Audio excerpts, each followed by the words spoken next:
This week, we read the portion of Vayera. In the haftorah for this week, we read about a woman whose husband heroically protected hundreds of prophets from being killed. Her husband would borrow all the money that he could just to buy food and help shelter these prophets.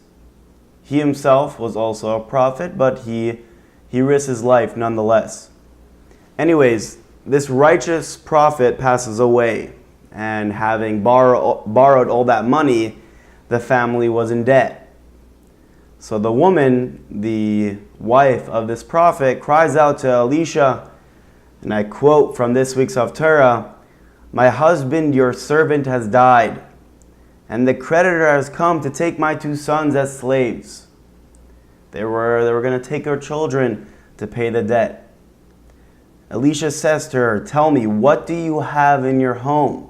Maybe you can find something, I guess, to give them instead." And she answered, "Your maidservant has nothing in the house but a jug of oil." Says Elisha, "Go, borrow vessels from all your neighbors, empty vessels, only that they not be few, and pour of your oil into these vessels." That's the haftorah. What it has to do with any of us, we'll get to that soon. But first, question. Do you ever feel like what we do as Jews is sometimes just natural or habitual? Meaning, you put on tefillin because you do it every day, or because your father told you to do it. You take out a coin and you sluggishly put it in the charity box. You do mitzvahs just to get them over with. Or for example, if I don't go to shul or if I don't attend this class, I'll feel guilty. So to avoid that feeling, I'll go. We don't mean what we're doing. We just do it.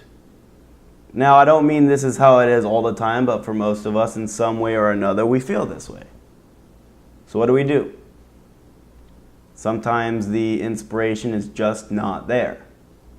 It's like, for example, for me, when I go sometimes to the Rebbe, the Lubavitcher Rebbe's gravesite, and I prepare spiritually for it, sometimes even months in advance, and then the time comes for me to visit the gravesite and no feeling at all, nothing. Is there anything we could do? The answer is yeah. Do it anyways. In the 4th chapter of the 2nd book of Kings, we read of the miracle of the jug of oil performed by the prophet Elisha. This impoverished widow sought the help of Elisha, crying that her debtors are about to take her 2 children as slaves, and all she possesses is a single jug of oil. The prophet tells her to borrow as many empty vessels as she can and to proceed to fill them with oil from her jug. Miraculously, and the end of the story, the oil keeps on flowing as long as there are vessels to receive it. Chassidic teaches us the deeper significance of the widow's situation and Elisha's advice. Chassidic explains each statement of the haftorah and applies it to your life. So I quote, "A woman, the wife of one of the prophets, cried out to Elisha. You, your soul of fire, calls out to God. My husband, your servant, has died." Meaning the soul says to God, "My service of you is lifeless, devoid of inspiration, dead. I yearn to fill my deeds with meaning and significance." The haftorah says, "And the creditor has come to take my 2 sons as slaves." The soul is worried. My animalistic inclinations, my nefesh habahamis is controlling my emotions. My animalistic soul drives me towards desires, clouding my connection with the eternal truth. Said Elisha to her, what do you have in your home? God answers us, what is left of your soul that it can call its own? And she answered, your maidservant has nothing in the house except a small jug of oil. Nothing but the essence of my soul, the small jug of oil at her core that forever remains unsullied by the evil side. Said Elisha, borrow vessels from your neighbors, empty vessels, only that they not be few. Act. Continue to do positive and godly deeds, many positive and godly deeds, even if they seem borrowed and empty to you. Remember, deeds are vessels, ready recipients for content and fulfillment. And the haftorah ends off, and pour of your oil into these vessels. The more vessels you acquire, the more oil will flow from its source and fill your actions with meaning and significance. Without the vessel of deed, though, there is nothing to provoke the oil of inspiration. Ultimately, if you persist in doing what you know to be just and right, your divine essence will fill your every empty vessel. So just do. That's what we learned from this week's haftorah.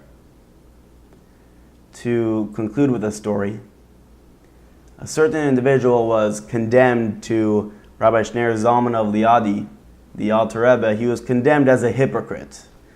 Everyone was saying that he has such high opinion of himself, and he has assumed all sorts of pious customs and practices. He acts like a really holy fellow, but it's all superficial. On the inside, his character is as coarse and unrefined as ever. Well, said the Alter Rebbe, in that case, may he meet the end that the Talmud predicts for such people.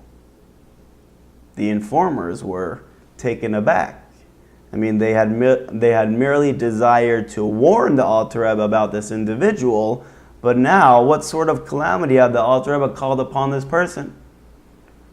The Alter Rebbe explained, at the end of Tractate Peah, the Talmud discusses the criteria for a pauper to be eligible to receive charity. The section concludes with the warning, one who is not in need, but takes. One who is not lame or blind, but makes himself as such, will not die of old age until he is indeed as such. In the same vein concluded the Alter Rebbe, one who makes of himself more than he is in matters of righteousness will not die of old age until he is indeed as such. Acting like a better person will eventually make him a better person. So I guess, to conclude, fake it till you make it.